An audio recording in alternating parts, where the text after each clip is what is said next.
Good morning student, good morning. Myself Kailash Chotia, मेरा नाम कैलाश चोटिया है। जैसा कि बच्चों आप मेरे से परिचित हैं और जो हमारा रघुनाथ स्कूल जो रतनगढ़ का सबसे बेस्ट स्कूल है, सबसे अच्छा स्कूल है, सबसे फेमस स्कूल है, उसकी ओर से आपको घर बैठे ऑनलाइन क्लासेज उपलब्ध करवाई जा रही है। उन ऑनलाइन क्लासेज में मैं कक्षा 11 में आपको बीएम पढ़ा रहा हूँ। जैसा कि बच्चों आपको पता है, कल हमने व्यवसाय के उद्देश्यों के बारे में पढ़ा था। तो व्यवसाय का उद्देश्य लाभ कमाना तो जरूर होता है, लेकिन केवल लाभ ही नहीं होता, बल्कि ग्राहकों और उपभोक्ताओं को संतुष्ट करना होता है। यदि हम लागत कम रखेंगे और लाभ ज़्यादा रखेंगे तो हमारी क्वालिटी गिर जाएगी, और क्वालिटी गिरने से वस्तु की गुणवत्ता गिर जाती है। वस्तु की गुणवत्ता गिरने से ग्राहक उपभोक्ता एक बार ही खरीदता उसे, फिर उस कंपनी की छवि वो उसकी नज़रों में हमेशा के लिए गिर जाती है। तो इसलिए क्वालिटी को अच्छा बनाकर, क्वालिटी को भी अच्छा बनाकर, लागत को कम करके, उत्पादन को ज़्यादा करके हम लाभ को बरकरार रख सकते हैं। तो लाभ कमाना व्यवसाय का एक उद्देश्य नहीं हो सकता, लेकिन ये जरूरी उद्देश्य जरूर है बेटा।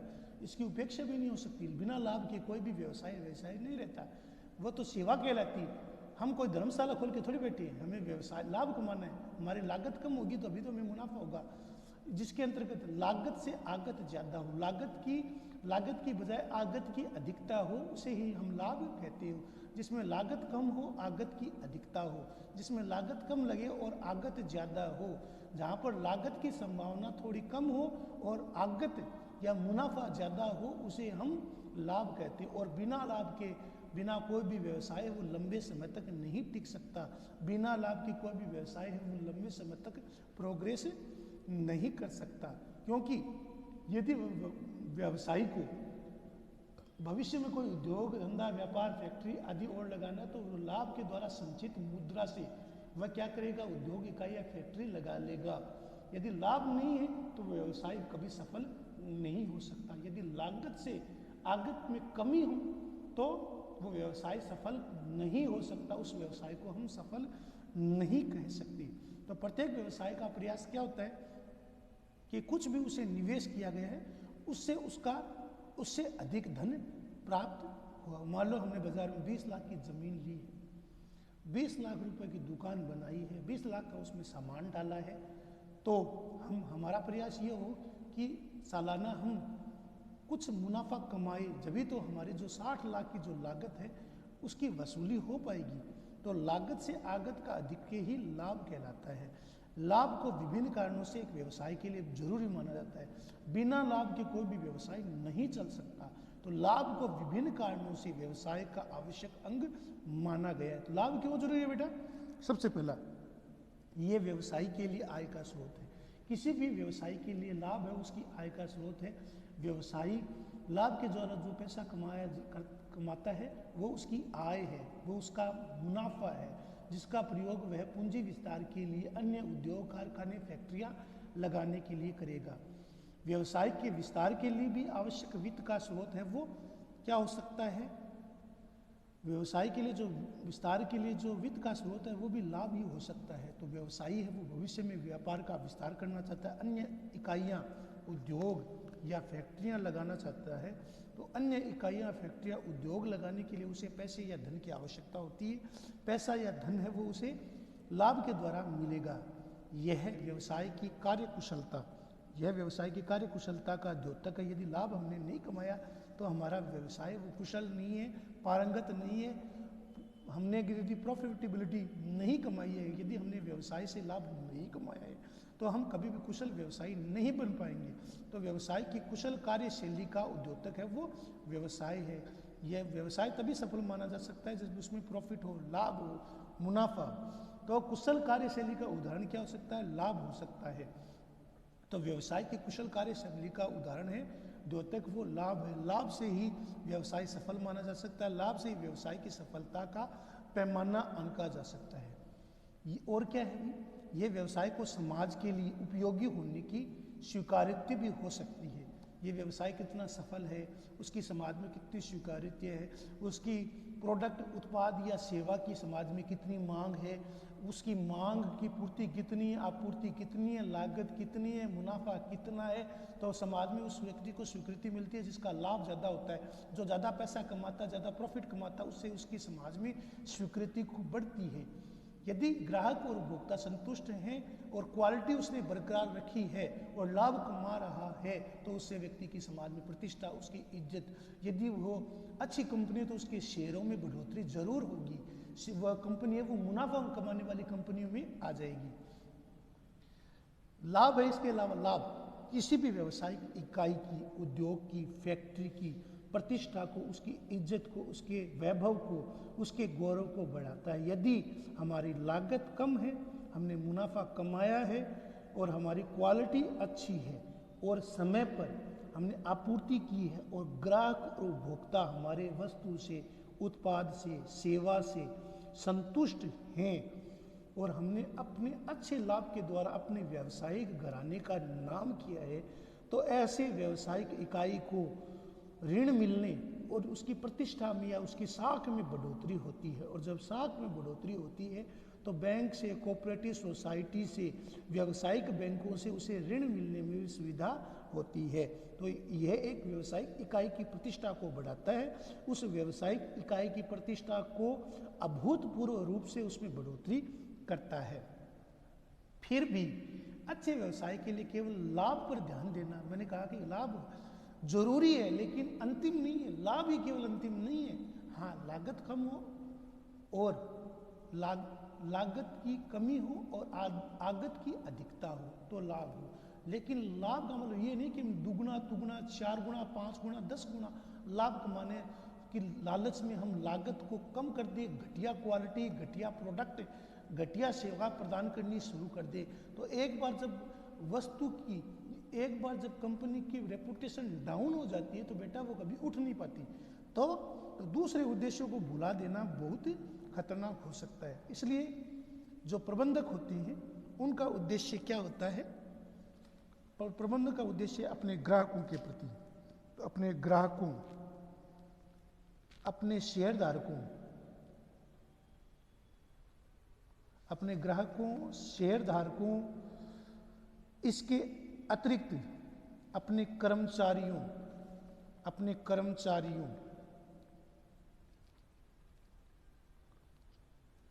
निवेशकों के हितों की रक्षा करना भी प्रबंधक की जिम्मेदारी होती थी। अपने ग्राहकों, चाहे शेयरधारकों, चाहे कर्मचारियों हो, निवेशकों हो, उनके हितों का ध्यान रखना भी जरूरी है। यदि केवल हम लाभ के मनोभाव से ग्रस्त हो जाएंगे तो कभी भी ग्राहकों का, उपभोक्ताओं का भला नहीं हो सकता, न कर्मचारियों का, न विनियोजकों का, समाज का कोई भला नहीं हो सकता।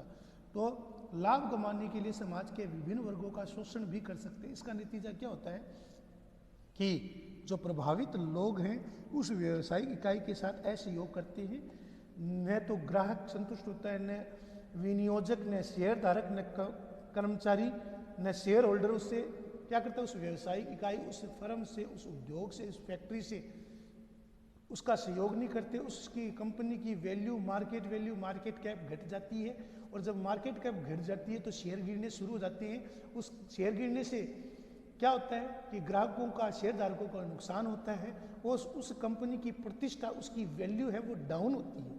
तो इससे क्या होता है, उससे के कारण जो दुराचार होता है उसका विरोध होना जरूरी है। इसलिए इकाई उद्योग है, मैंने कहा था आपको कि नाम कमाना आसान है लेकिन नाम को बेटा मेंटेन करना, बरकरार रखना बहुत मुश्किल है। इसलिए यही कारण है कि ऐसा व्यवसाय मुश्किल से ही मिलता है जिसका उद्देश्य केवल अधिक से अधिक लाभ कमाना हो। इसलिए लाभ कमाना अंतिम उद्देश्य नहीं होता। इसलिए प्रबंधकों का दायित्व है कि केवल लाभ पर ध्यान न दे, केवल लाभ पर ध्यान न देवे, नहीं दे, बल्कि ग्राहक, उपभोक्ता, विनियोजक, शेयरधारक और निवेशक,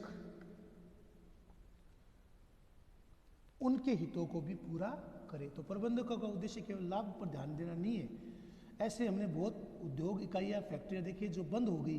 क्यों? उन्होंने अपने ग्राहकों, उपभोक्ताओं पर ध्यान नहीं दिया और केवल लाभ पर ध्यान दिया।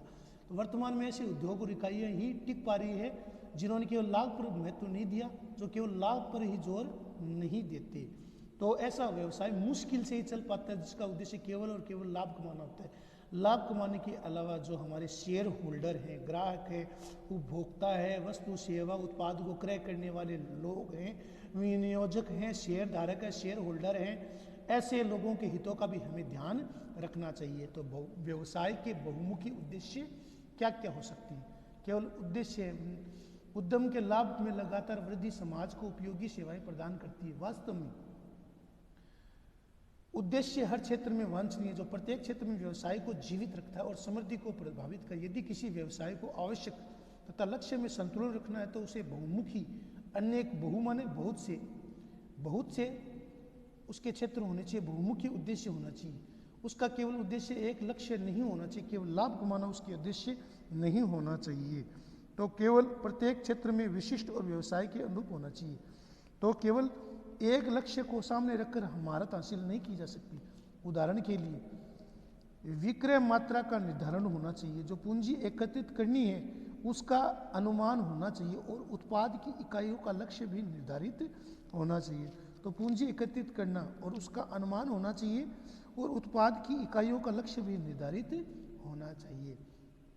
तो जो पूंजी एकत्रित की है उसका उद्देश्य कंपनी के विस्तार के लिए हो, उसका अनुमान होना चाहिए कि उत्पाद, फैक्ट्री, इकाई, उद्योग लगाने के लिए उसे कितनी अतिरिक्त पूंजी की आवश्यकता होगी। तो इसी के आधार पर उत्पाद, उसकी उपयोगिता, वस्तु सेवा उत्पाद का निर्माण हो पाएगा। उद्देश्य हमें बताता है कि व्यवसाय निश्चित रूप से यह कार्य करने वाला है। उद्देश्य के द्वारा हमें से स्पष्ट होना चाहिए कि व्यवसायी ये काम करने वाला ताकि वह अपने क्रियाकलापों का विश्लेषण कर सके, अपने कार्यों का निष्पादन कर सके। व्यवसाय के लिए उद्देश्यों की आवश्यकता प्रत्येक उस क्षेत्र में होती है, क्योंकि व्यवसाय के लिए उद्देश्य होने आवश्यक है। बिना उद्देश्य का कोई भी व्यवसाय नहीं टिक सकता। बिना उद्देश्य के कोई भी व्यवसाय, केवल लाभ ही उद्देश्य नहीं होता, लाभ के अलावा भी व्यवसाय के बहुमुखी उद्देश्य, बहुमुखी अनेक उद्देश्य होते हैं, उनका ध्यान रखना परम आवश्यक है। तो उनका निष्पादन व्यवसाय को जीवित रखने और समृद्धि का प्रमाण है। उसके कुछ क्षेत्रों का वर्णन हमारे नीचे किया गया है, जैसा कि बाजार स्थिति। बाजार स्थिति का हमेशा एक निर्माता को, एक प्रबंधक को, एक व्यवसायी को अपनी फैक्ट्री, इकाई, उद्योग, उत्पाद, सेवा बनाते समय उसको बाजार स्थिति का विश्लेषण करना चाहिए। बाजार में किस चीज़ की मांग हो सकती है, बाजार में कौन सी चीज़ खप सकती है, कौन सी चीज़ बिक सकती है, उसी के अनुरूप उससे संबंधित अवस्थाएं एक उद्यम को अपने उपभोक्ता की प्रतियोगी उत्पाद उपलब्ध कराने की आवश्यकता होनी चाहिए। उसे संतुष्ट रखने के लिए उसे अपने पैरों पर मजबूती से खड़ा रहना चाहिए। तो बाजार स्थिति से तात्पर्य है कि उद्यमी को अपनी प्रतियोगिताओं से संबंधित अवस्था से उद्यमी को अपने उपभोक्ताओं को प्रतियोगी उत्पाद उपलब्ध कराना चाहिए और उन्हें संतुष्ट करना चाहिए और उन्हें अपने पैरों पर खड़े रहने, मजबूती से खड़े रहना चाहिए। तो बाजार स्थिति क्या है? बाजार स्थिति से तात्पर्य उद्यम की उसकी प्रतियोगिता से संबंधित अवस्था है।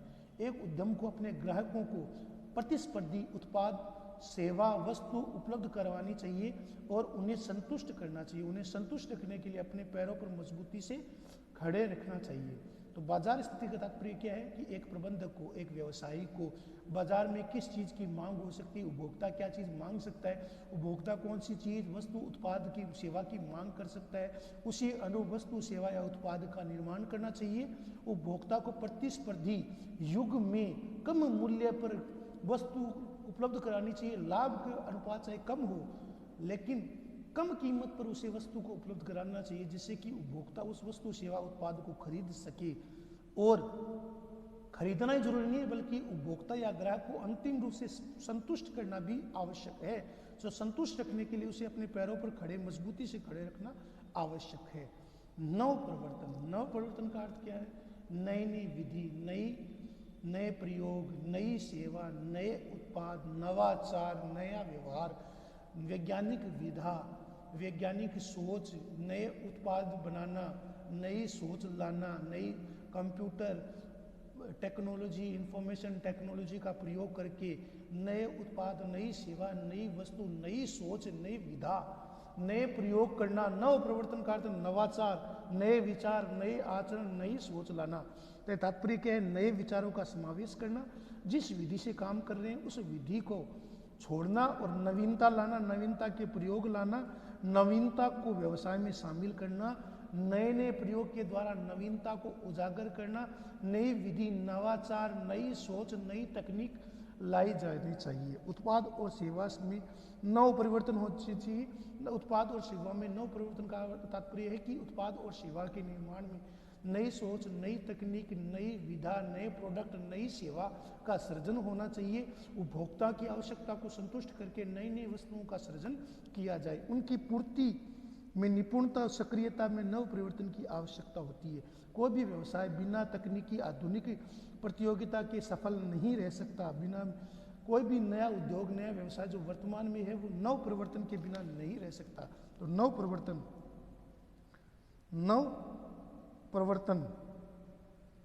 नई विधा,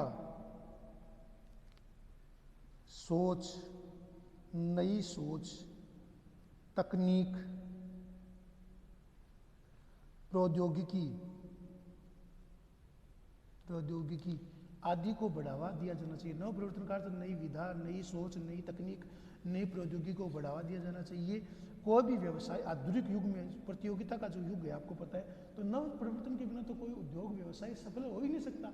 नव परिवर्तन, उसको नई सोच, नई विधा, नई तकनीक, नए प्रयोग लाने ही पड़ेंगे, तभी वो व्यवसाय है वो लंबे समय तक जीवित रह सकता है। तो कोई भी व्यवसाय की सफलता का आधार नव परिवर्तन, नव परिवर्तनवाद है। नव परिवर्तन का अर्थ है नए उत्पाद, नई सोच, नई विधा, नई तकनीक, नए उत्पाद, नई प्रतिस्पर्धा, नई प्रौद्योगिकी, नवाचार लाने से है। तो नव परिवर्तन एक व्यवसाय का महत्वपूर्ण उद्देश्य है। नव परिवर्तन लाया जाना चाहिए। नव परिवर्तन के बिना कोई भी व्यवसाय फल फूल नहीं सकता। कोई भी व्यवसाय आधुनिक प्रतियोगिता के, आधुनिक प्रतिस्पर्धा के युग में नई सोच, नई विधा के बिना नहीं पनप सकता, क्योंकि आधुनिक युग है वो कंपटीशन का युग है। और कंपटीशन में यदि आप नई सोच, नए तकनीक, नवाचार, नई विधा, नए उत्पाद, नई सेवा नहीं लाएंगे तो आप कंपटीशन मार्केट में नहीं टिक सकते। तो बेटा मैंने आपको नवाचार तक पढ़ाया है, इसको आपको लिखना है, याद करना है। ये आपका होमवर्क है बेटा, नवाचार तक, ठीक है? इसको आपको लिखना है, याद करना है। धन्यवाद।